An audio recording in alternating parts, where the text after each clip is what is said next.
back to Brian's Beat. Join the show by calling 508-996-0500. New Bedford's news talk station, 1420 WBSM. Fantastic news!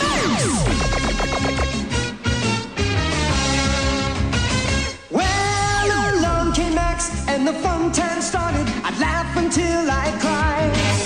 He's dynamite in those 4-ply diapers. He's my kind of guy. Well, there goes Max on a big-time mission. Will he lose or win? Yes, it all depends on the 4-ply diaper, and that's safe to give. He's tops, I mean terrific. I don't know another word that says it's so specific. Woo! Hour 2 of Brian's Beat, Saturday. Another Saturday when we're not getting any rain. And boy, was it cold this week. Did you finally start turning the heat on? Whew. You know what? Wednesday didn't come quick enough for me. Like to wait until at least the beginning of the month before I go down the rabbit hole of turning on the heat. We talked a little bit toward the end of the hour about the folks out in California protesting. A lot of folks are protesting, and I do want to get into a different view, so to speak, of what's going on in Gaza. I'd like to bring that up and certainly ask for your opinion. Hour number 1, I was also asking, why aren't people, I should be more specific, New Bedford residents that are registered to vote, why does there seem to be such a lack of interest in this upcoming election? Don't know why. I mean, I have some thoughts, and I did ask a few people why they weren't going. In fact, let me go back over a couple of things. You know, I said, well, if there were ballot questions, I talked to three different people about whether or not they were going to go out to vote, if they were registered and they didn't want to vote or weren't planning on voting. I asked why, and, you know, they're just basically blasé, no interest. And I said, well, if there were ballot questions for you to vote on, would that make a difference? And again, it's not like I was lighting a match and, you know, putting it on their feet or, you know, close to their body to make them jump up and say, yeah, I'll vote. It wasn't like that. Whether it was community preservation, term limits for city councilors, any of those, it just was not tickling their fancy. So I'm asking you, maybe you know some folks that aren't going to vote, because most New Bedford residents that listen to this program, they're registered, they're going out to vote. And we can always, you know, take a dart and pretend like we've got a dartboard on the other end to try to say, oh, this is the reason they're not voting. I don't know. That's out there. Did you at all catch this story? I think it happened on Thursday. The Dighton Rehoboth girls field hockey team, they were playing the Swampscott girls field hockey team in a game. And one of the girls from Dighton Rehoboth was standing right in the path of the ball as it was flying right toward her. And apparently it smashed her in the face, knocked out a couple of teeth, damaged her. She had to be taken to the hospital. So you're thinking to yourself, well, that's one of the pitfalls of playing any sport. Somebody could get hurt. Let me add this part to it. The person from Swampscott that hit that ball actually took a shot was a boy on the girls' field hockey team, which is allowed. But of course now the folks from Dighton Rehoboth the superintendent, he's actually written a letter to the Massachusetts Interscholastic Athletic Association. Now, he understands the rules. He understands the laws. But he is saying there needs to be something to protect students based on gender identification. I don't know how you go about doing that.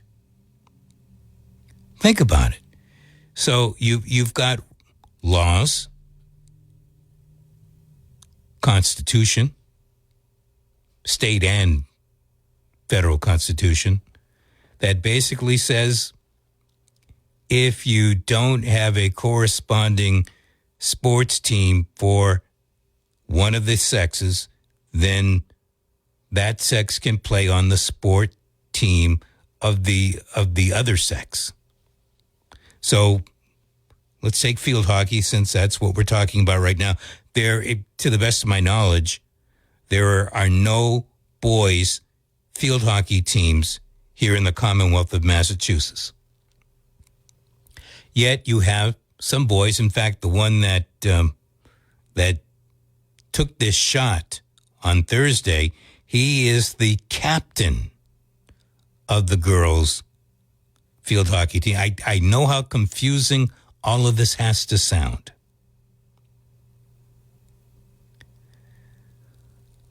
But he's a 4-year varsity player, and he's a co-captain. This is according to the athletic director of the Swampscott schools. So how do you handle something like this? How do you make the sport safer for girls who are out there in the field? Now, my thought process, and I could be way off base here. So if there's a woman in particular listening to what I'm going to say, if the head of the MIAA is listening because he's a Fairhaven resident, help me out here. But the shot that was taken by this 4-year varsity player, co-captain, who happens to be a male, if a female had taken the shot, it would have hit the female student. She would be hurt. She may not have had significant facial injury. She probably would have lost a couple of teeth. Are we talking about making the sport safer if a girl had done this to a girl? Where do we go with all of this? I think, like the next person, I'm a little shocked that a boy can play on these teams. But the law is the law is the law. Do we work on changing the law? Maybe. I mean, I'll be honest, I'm not going to be at the front of that line. But to me, that would be the only way of taking care of this particular situation. But again, it seems to me that, and again, I don't know what kind of face protection they wear in field hockey. It's been a long time since I've seen a field hockey game. But it sounds to me like this shot, it may have come a little bit harder, a little bit faster, coming off of a male stick, but sounds like the damage done would have been done even if a female had hit the ball. So I'm not quite sure that you can protect somebody in this particular situation. I could be wrong. I really could be wrong, but that's out there. And with all the other things that are going on here in the Commonwealth, that is something. You may have heard yesterday my segment with Barry, and he was really into this story about the illegal immigrant who had been convicted of murder in his home country of Venezuela. And I know bits and pieces of the story. It's not one of the larger ones I'm following. But to Barry, and this is consistent with him, this is just another reason that there needs to be a wall at the southern border. And I think to myself, and I'm against the wall, you know that.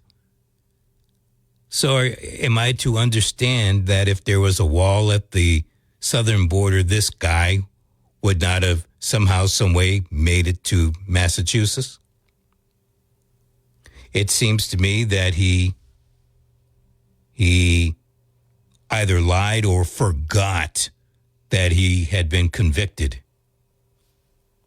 You take it whatever way. We don't know the conversation. He makes it to Massachusetts, and then he is housed on your docket and mine at the Joint Base Cape Cod.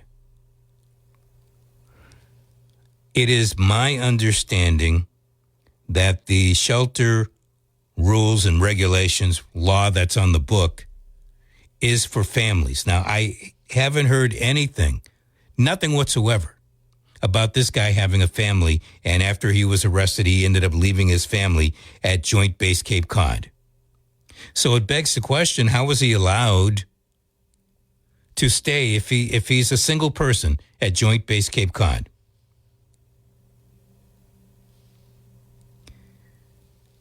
More to the point of the wall, because I know a lot of people want the wall. And they think, well, the wall might not be the end-all, be-all, but it's a good first step. Billions of dollars. How many people do you think that wall would stop? How many? How many people do you think that wall would stop? Before we take that one to the next step, my guess is people want the wall because they want to stop people from crossing that border nilly-willy. And I get that part. Has anybody asked the immigrants why they're choosing the United States? Why are you choosing the U.S. of A? Why are you coming here? What is the attraction? I think if we can find out the attraction, we might be able to then work on some type of remedy. I don't know that there is a solution that is going to please everybody, folks that live in this country, business owners, politicians, and of course the folks that are trying to come in to the United States. I don't know that there is such a solution out there. I know the wall isn't. How many other countries, whether or not they have an immigration situation, how many other countries have a wall? Now, I know somebody might, well, China's got the Great Wall. That Great Wall is something you can leap over. It's not anything that's really monitored. And how many people want to sneak into China? So how many countries, let me try it a different way. How many countries worth going to have a wall? And how does a wall make the United States of America look? It is that piece of protection that takes a little bit more liberty away. And if you're willing to give up a little bit of liberty for that protection, then don't be surprised if you don't have either. I know I'm paraphrasing. Well, let's see. I think we've got Franklin. I think Jefferson said something similar. So there are a lot of forefathers out there who would tell you the same thing. Well, this is a different time, a different age. Well, let's look at our lawmakers. Whether you're talking on the state level or the federal level. What are they doing about the situation? Again, why are the immigrants choosing the United States? If we know why they want to come, then we get a better idea.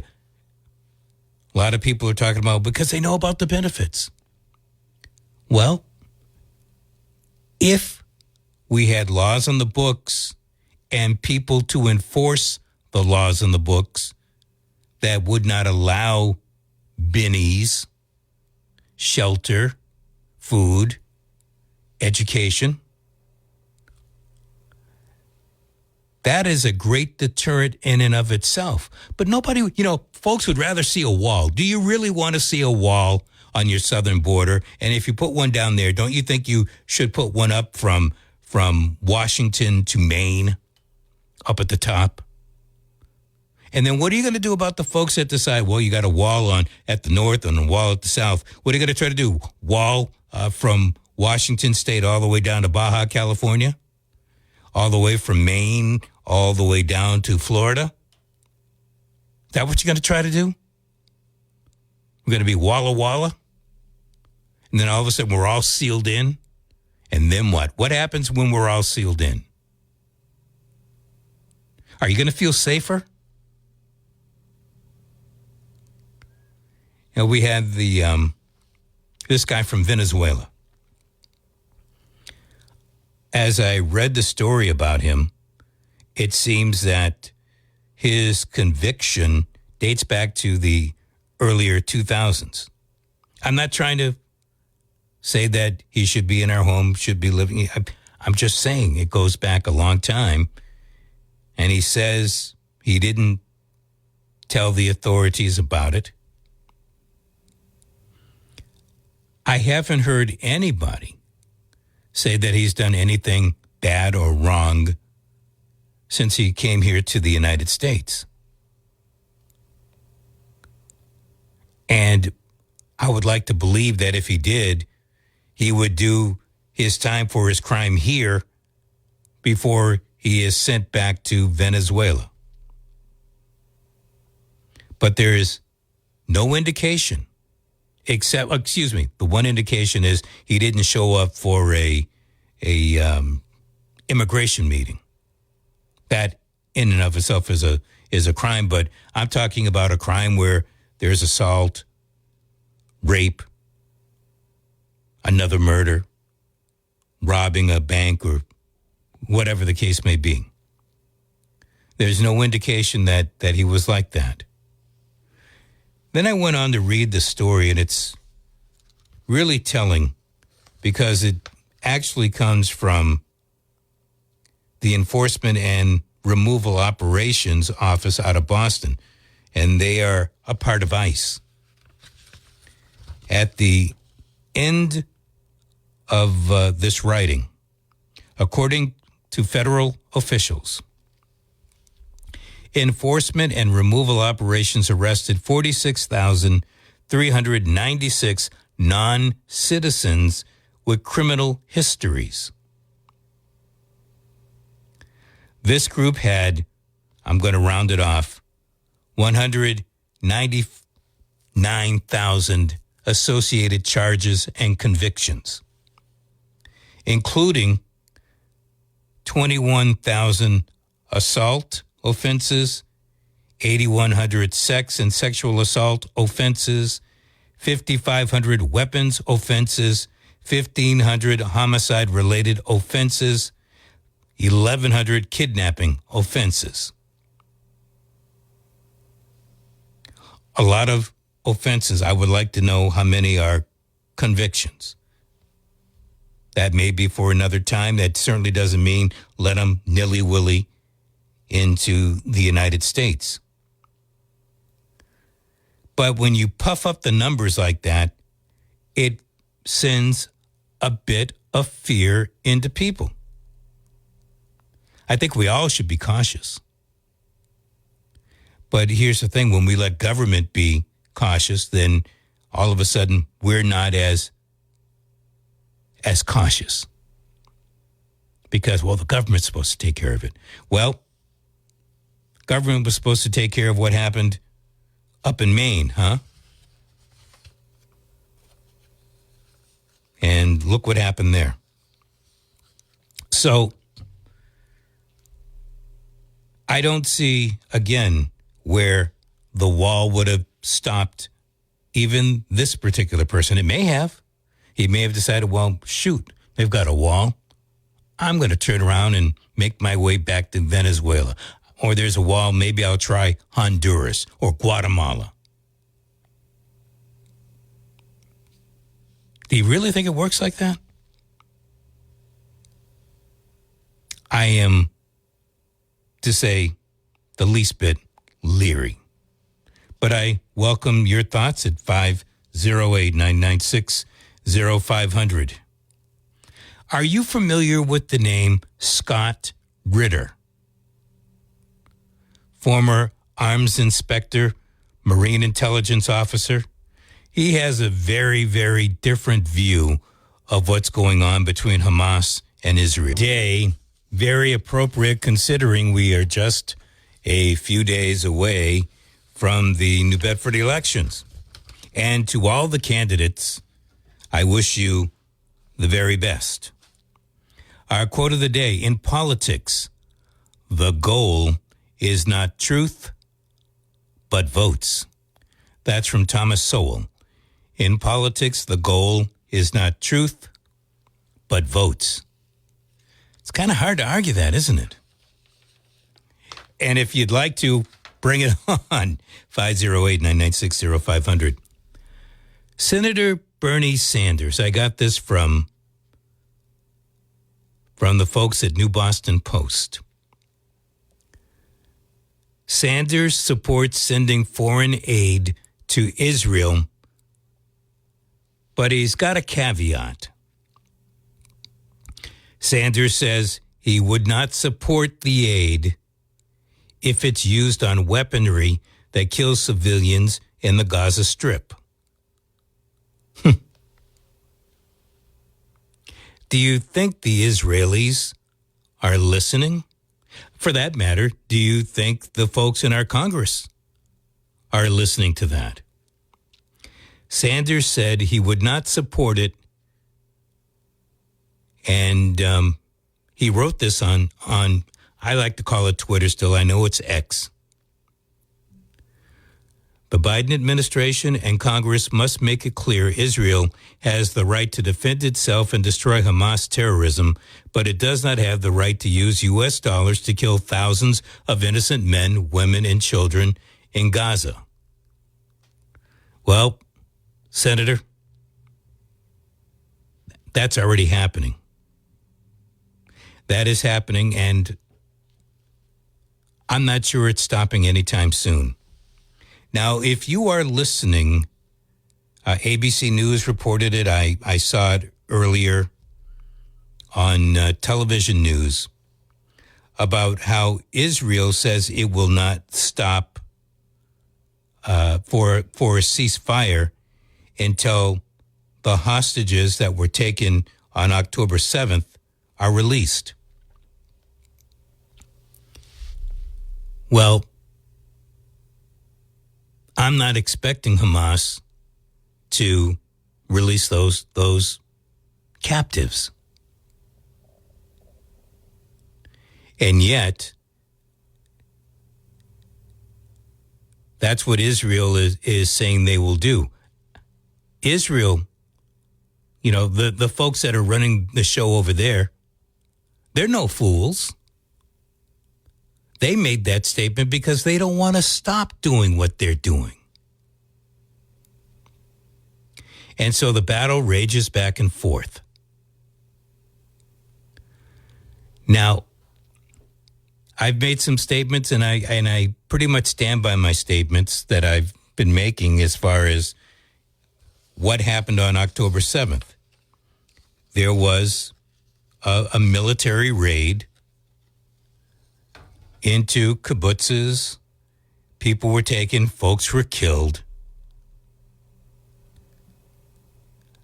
I don't like seeing any of it. I don't like knowing that it happened. But folks are thinking that, well, Israel had a right to declare war, without thinking for a moment that maybe Hamas has declared this war already.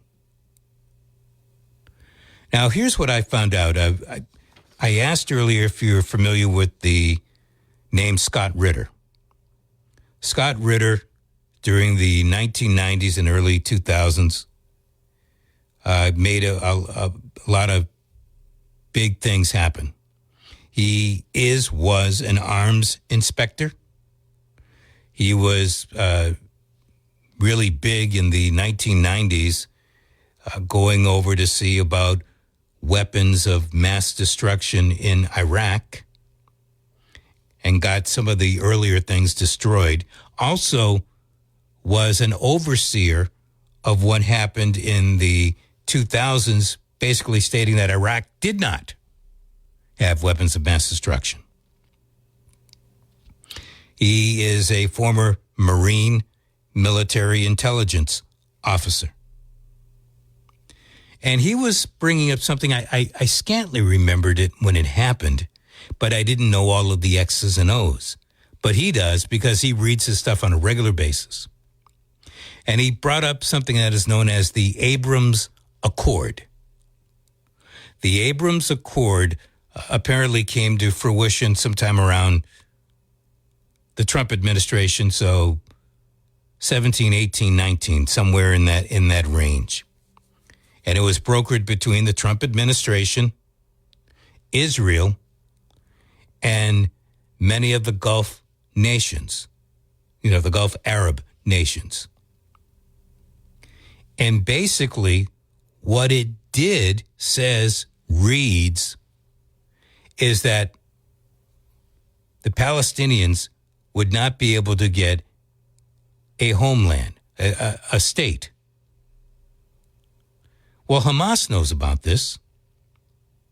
And so Ritter reasons, and I tend to agree with his reasoning, is that one of the reasons that Hamas staged October 7th was to change the paradigm, was to basically state, wait a minute, there is going to be a Palestinian home state. The Abrams Accord is going to be put to bed. And so they planned this elaborate attack, and they caught Israel asleep at the switch. Israel is totally embarrassed by what happened, and that's why they have this ongoing bombing of Gaza. Now, this may come as a complete surprise to you. You might be saying, I haven't heard that before. Kind of surprised me, too. A part of it did. The part about this being a staged attack, that did not surprise me. We've seen staged attacks. 9/11 was a staged attack. Tet Offensive was a staged attack. And in both cases, the situation totally changed. So Ritter reasons, and if he's correct, we got to watch out. But Ritter reasons that Hamas is hunkered down in tunnels underneath, and I don't think anybody disputes that. And they're waiting, let Israel keep on bombing and bombing and bombing and bombing and bombing. They are killing and maiming civilians. The higher ups, they're underneath the ground. And the fighters, they will pop out as Israel comes into the Gaza, and it'll be like IUDs. They'll pot shot them, duck back into a tunnel, pop up again, duck back down. This is going to be a very difficult war for Israel to win. And the protests that you see here in the United States, they're going to continue. Because no ifs, ands, or buts about it, people are witnessing civilians getting killed, maimed. Now, I understand what happened on October 7th. But now, October 7th, if depending on how you want to look at it, October 7th was an event that lasted what? 6, 7, 8 hours? How many days has Israel pounded the Gaza, even to the point of going after a refugee camp?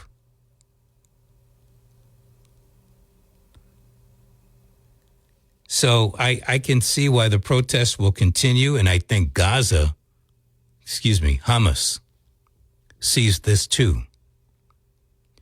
What we see happening is a world community who probably, the majority of the people, when I say it like that, did not like what happened on October 7th, but they are sympathizing with the Palestinians right now. And to a certain extent, they are sympathizing with Hamas. And the United States, we're caught in the thick of it. I go back to our quote of the day. In politics, the goal is not truth, but votes. I believe, it's been, you start piecing things together as you look at the chessboard and the chess match that's being played, that the Biden administration has sent the aircraft carriers and the war armament into the Mediterranean because he's looking to posture. He's looking for votes. He doesn't want us to get in a war over there. I'm not sure that it's a battle that we can win. We can lob bombs day in and day out. But do we want to be there waging battles in the sand? Do we want to provoke Iran? And by the way, why would Iran be backing the whole thing that Hamas did on October 7th? They've just signed on with BRICS. They're negotiating in good faith with Saudi Arabia. They're trying to build their economy. What's the benefit in them getting involved right now, or more to the point, being involved on October 7th? Now, they've stated, and Hezbollah has stated, they were caught totally by surprise. Now, I guess one could say, do you believe them or don't believe them? We know Hamas is here. Hamas could be telling Iran and Hezbollah, sit back. They've got this under control. They might be saying that. I don't know. Nobody is whispering in my ear. But I do believe, as we look at things right now, that Hamas is hunkered down. Don't we remember this from Vietnam? The Viet Cong, they would come out, they would take their pot shots, and then they're gone. Or sometimes they were mixed in with the crowd. Don't you remember that picture from, I don't know what year it was, 68, 69, 70, 71, where a South Vietnamese officer took his pistol, put it up to the forehead of somebody that I guess he thought was a Viet Cong and shot him dead in the street. And we have the video of it. We saw it.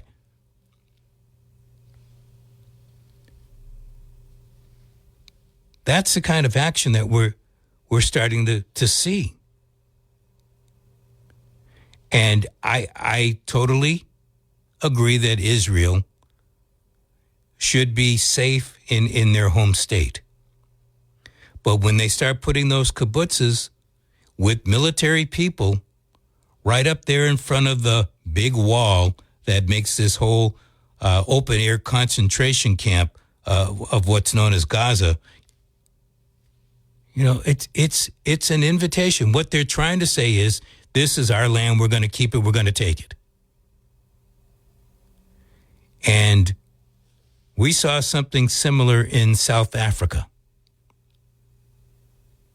where folks came in and said, well, nobody else seems to own it. I don't see anything on the record books that says that this land belongs to anybody else. So it's now our land.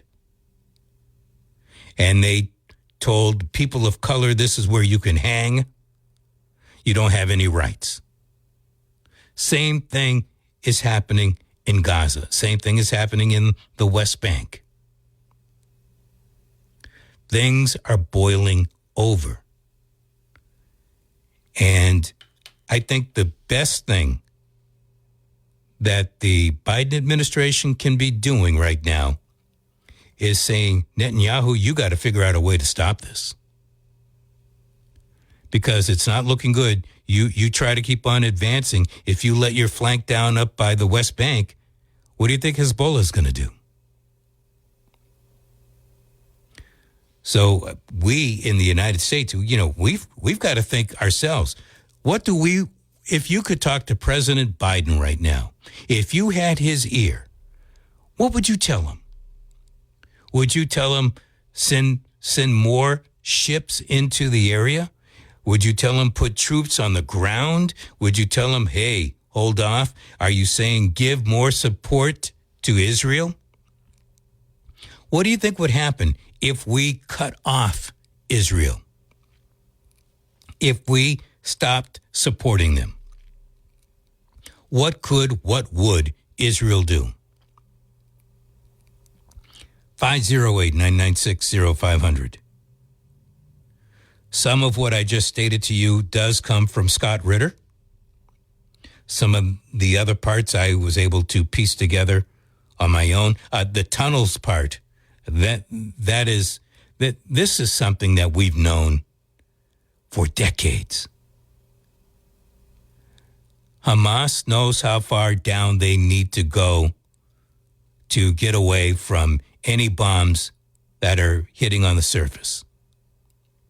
They've got medicine and supplies. They can hunker down there for weeks, probably months. And the bombardment on top, it's going to continue. And unless folks tell Israel to stop or force Israel to stop, it's going to keep on happening. But whether the United States continues to support Israel or not, the rest of the world is not. And then doesn't that open up the door for people to say, well, look at the United States, look what they're doing. They continue being imperialistic. And how do you say, no, we're not?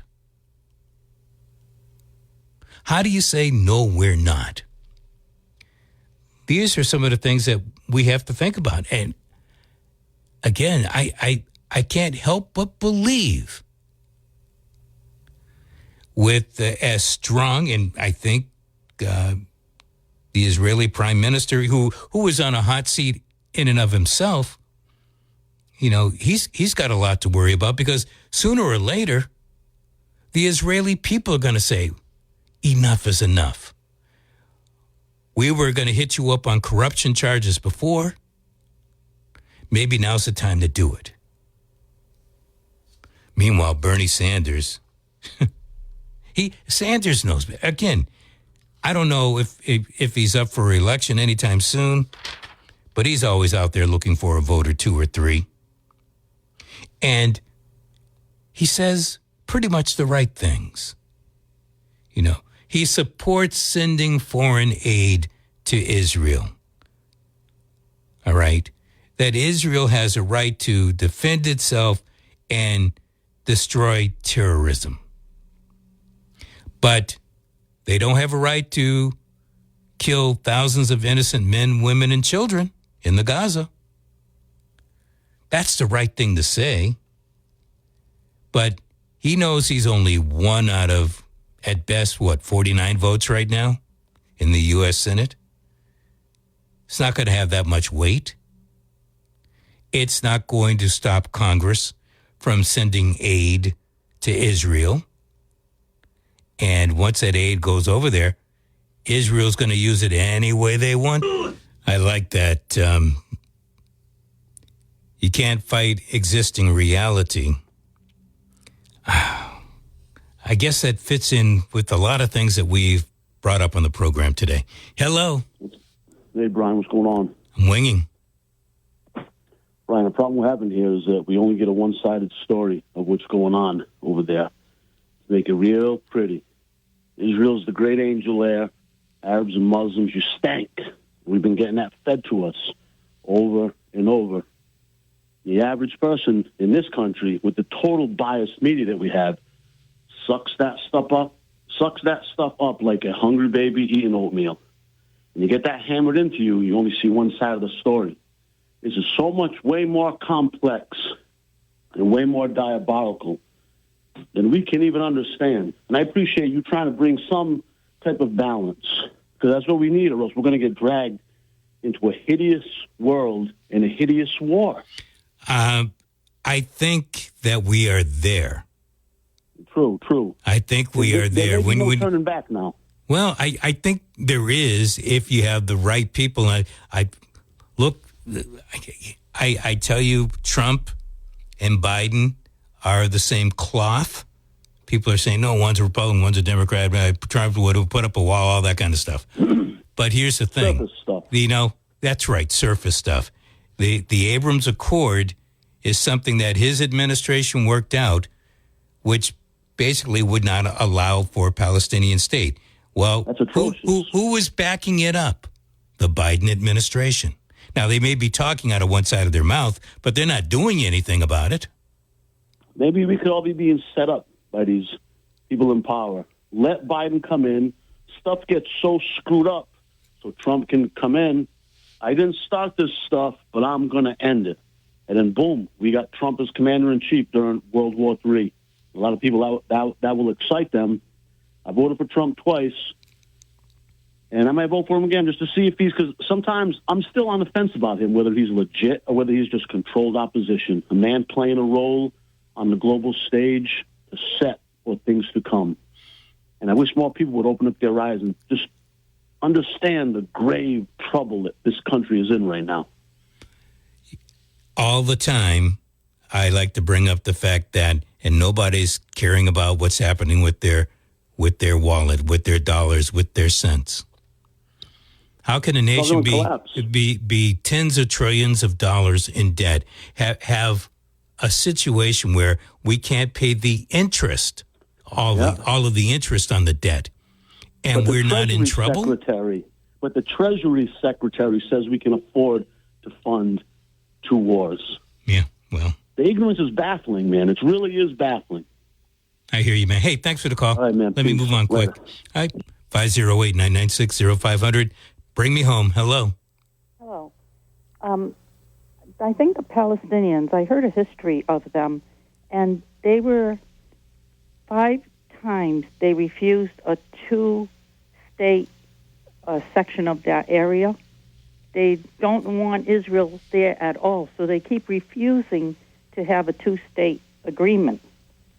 But getting back to what you said about the walls, that the United States wants to put a southern border wall, I believe in Europe, into Asia, there's a lot of walls between countries.